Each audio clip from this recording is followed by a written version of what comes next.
Hello दोस्तों, स्वागत है मेरा चैनल इन्फॉर्मेशन अड्डा पे। तो कृपया इसे लाइक और सब्सक्राइब जरूर कर दें। तो आज हम जानेंगे बिहार स्टूडेंट क्रेडिट कार्ड योजना के बारे में कि किस तरह से इसे अप्लाई किया जाता है और क्या इसके लाभ हैं।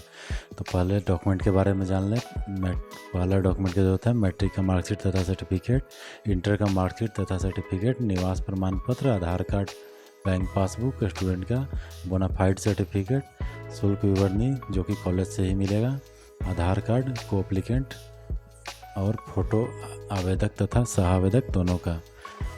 तो बिहार सरकार के द्वारा चलाया जा रहा है एक महत्वाकांक्षी योजना जिसमें 4 लाख रुपए सभी विद्यार्थियों को शिक्षा ऋण के माध्यम से प्राप्त होता है।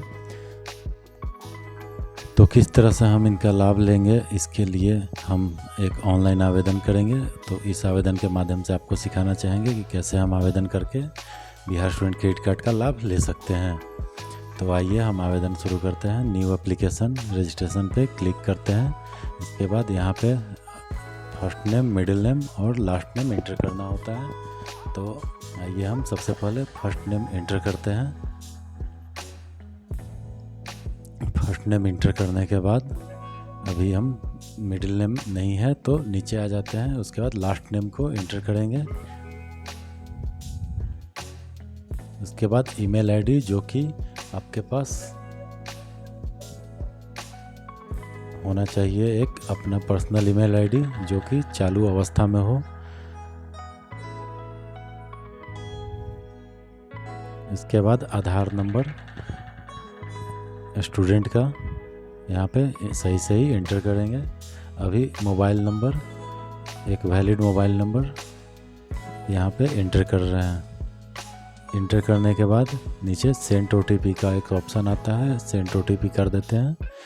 इसके बाद थोड़ा देर वेट करने के बाद हमें ईमेल आईडी और मोबाइल नंबर पे ओटीपी प्राप्त होता है। उसको इंटर करने के बाद हम अपना स्कीम का चुनाव करते हैं जो कि बीएससीसी के लिए है। तो बीएससीसी चुनने के बाद यहाँ पे 3 ऑप्शन आता है, admission through management quota, admission through entrance exam, admission through counselling और अदर्स। तो एडमिशन थ्रू मैनेजमेंट कोटा अगर चुनते हैं तो मैनेजमेंट कोटा के एडमिशन करने वाले से आपको बिहार स्टूडेंट क्रेडिट कार्ड का लाभ नहीं मिलता है। तो यहाँ पे आप या तो एंट्रेंस एग्ज़ाम से गए हो या मार्क्स बेसिस पे या अन्य अदर्स सोर्स से गए हो तो ही आपको स्टूडेंट क्रेडिट कार्ड का लाभ मिल पाएगा। तो अब हम यहाँ पे एक यूज़र आईडी और पासवर्ड हमारे मोबाइल नंबर पे प्राप्त हो चुका है। यूज़र आईडी क्योंकि हमारा ईमेल आईडी ही होता है तो ईमेल आईडी अपना इंटर कर लेंगे यूज़र आईडी के जगह पे। उसके बाद एक पासवर्ड हमारे मोबाइल पे प्राप्त हुआ है, वो पासवर्ड यहाँ पे सही इंटर करेंगे। पासवर्ड हमारा ईमेल आईडी और मोबाइल नंबर दोनों पे आता है तो वो इंटर कर लेते हैं। उसके बाद कैप्चा जो कि नीचे दिया हुआ है उसको सही से इंटर करने के बाद लॉगिन करते हैं। लॉगिन करने के बाद एक बार फिर से हमें पासवर्ड चेंज करने का ऑप्शन आता है। तो पहले ओल्ड पासवर्ड, उसके बाद जो न्यू पासवर्ड क्रिएट करना हो जो आप याद रख सके उसे क्रिएट करके सबमिट पे क्लिक कर देते हैं। इसके बाद फिर से हम होम पेज पे आ जाते हैं और यहाँ पे यूज़र आईडी जो कि आपका ईमेल आईडी है उसको इंटर करते हैं। इंटर करने के बाद नीचे में पासवर्ड का ऑप्शन है, पासवर्ड जो अभी क्रिएट किए वो पासवर्ड यहाँ पे इंटर कर लेना है। उसके बाद कैप्चा डाल करके लॉगिन कर लेते हैं।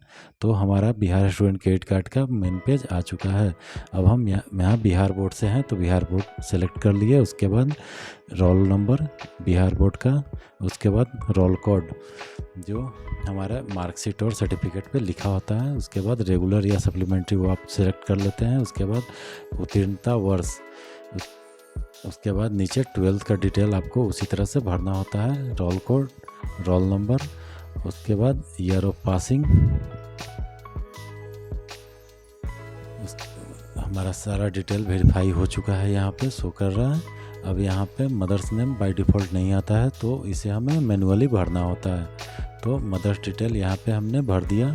अब यहाँ पे मैरिटल स्टेटस चुनने के बाद नीचे आ गया सीधे कैटेगरी चुनने के लिए, क्योंकि बाकी सारा डिटेल बाय डिफ़ॉल्ट भरा होता है तो उसके बारे में आप एडिट नहीं कर सकते हैं अगर बिहार बोर्ड के हैं तो इसके बाद यहाँ पे बैंक अकाउंट नंबर डालना होता है।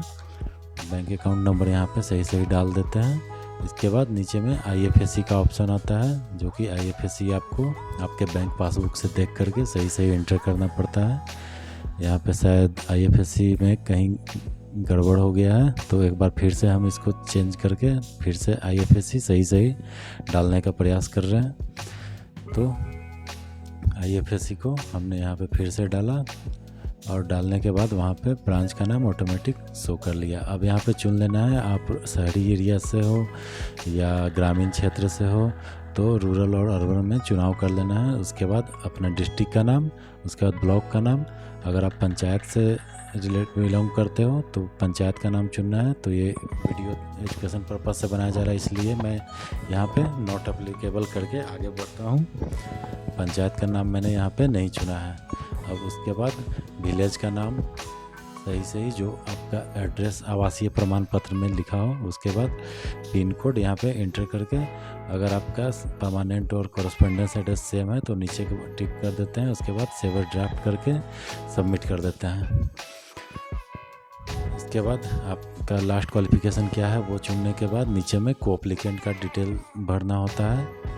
कोएप्लिकेंट डिटेल में कोएप्लिकेंट के नाम के बाद कोएप्लिकेंट के फादर्स का नाम, मदर का नाम और उसके बाद कोएप्लिकेंट का डेट ऑफ बर्थ जो कि उसके आधार कार्ड में लिखा होता है वो सही सही भरना होता है।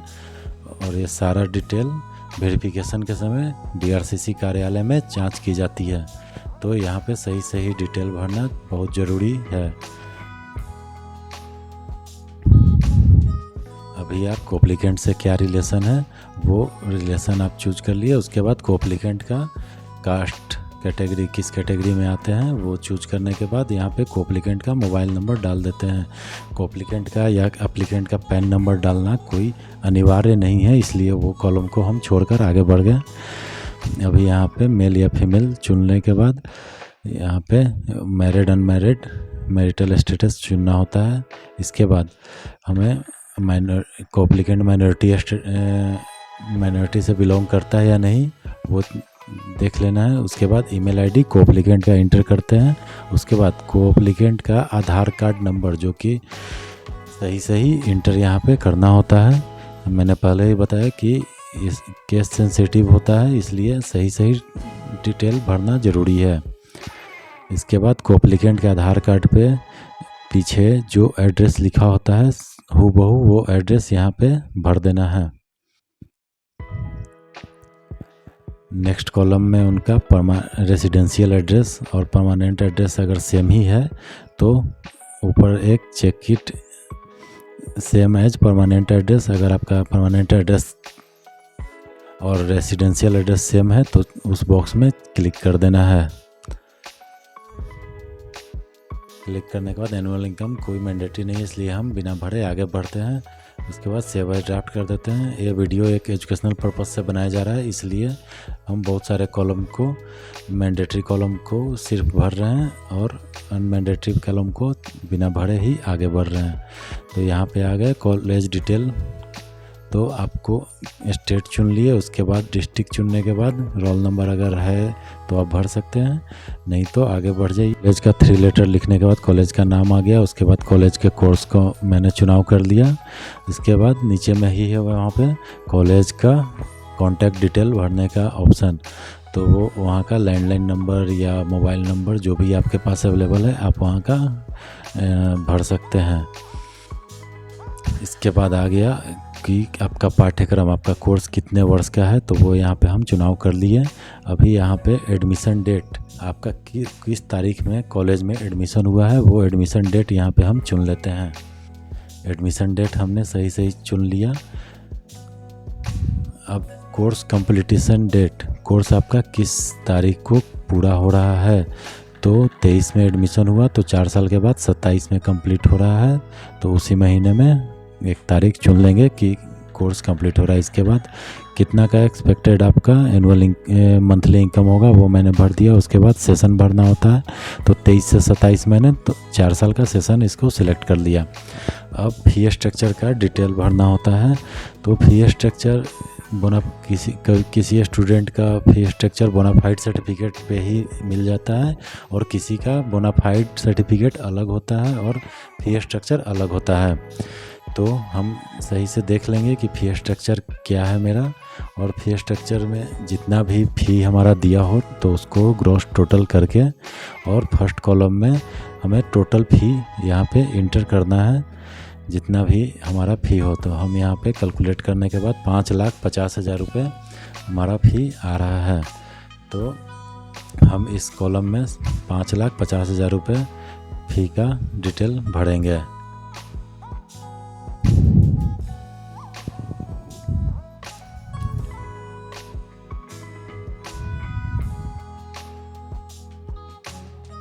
अब यहाँ पे हम, क्योंकि राज्य सरकार हमें 4 लाख के ही लोन प्रोवाइड करवा रही है, तो हम 1,50,000 रुपये अपने घर से या फैमिली सोर्स से लगा करके आगे की पढ़ाई करेंगे। अगर किन्हीं को लैपटॉप के लिए भी चाहिए तो वो 35,000 रुपये तक बिहार सरकार के द्वारा लैपटॉप के लिए भी प्रोवाइड की जाती है, जो कि 4 लाख के अंदर में ही होती है। तो चूँकि यहाँ पे 4 लाख रुपये से ज़्यादा इनका कोर्स फ़ी हो चुका है, इसलिए लैपटॉप के लिए इनका हटा करके उन्हें उसको खाली छोड़ देते हैं। अभी बाकी सारे कॉलम में 0 भर के आप आगे बढ़ जाएं। अगर किन्हीं का लिविंग है एक्सपेंस तो वो लिविंग एक्सपेंस डाल सकते हैं, किन्हीं का बुक स्टेशनरी का है तो वो 10,000 रुपये पर मंथ के हिसाब से यहाँ पे इंटर कर सकते हैं। अभी हमारा यहाँ पे 4 लाख क्रॉस टोटल आ चुका है। अब इस पे किसके द्वारा किया जाएगा तो वो यहाँ पे चुनाव करने के बाद हम सबमिट कर देते हैं। उसके बाद 4 बॉक्स आते हैं, चारों बॉक्स में क्लिक करने के बाद एक बार प्रीव्यू कर लेते हैं। प्रीव्यू करके पूरा डॉक्यूमेंट को हम मिला लिए, इसकी सारा भरा हुआ है। उसके बाद हम फाइनल सबमिट कर देते हैं। अभी फाइनल सबमिट करने के बाद हमारा रजिस्ट्रेशन नंबर, एक ईमेल आईडी और मोबाइल नंबर पे आ जाएगा, और एक फॉर्म जो कि पीडीएफ के रूप में जनरेट होगा यहाँ से। तो जनरेट ईमेल एक्नॉलेजमेंट, ये आपके ईमेल आईडी पे एक फॉर्म चला जाएगा पीडीएफ में, जो कि प्रिंट करके वेरिफिकेशन के समय आपको लेकर के डीआरसीसी ऑफिस जाना होता है। तो अपने ज़िले के डीआरसीसी ऑफिस में प्रिंट करके इसको लेके जा सकते हैं। इसके बाद हम यहाँ पे लॉग आउट बटन पे क्लिक कर देते हैं और होम पेज पे चले आते हैं। तो ये था हमारा बिहार स्टूडेंट क्रेडिट कार्ड का वीडियो। आशा है कि आप लोग को पसंद आया होगा। तो मिलते हैं फिर अगले वीडियो में। धन्यवाद।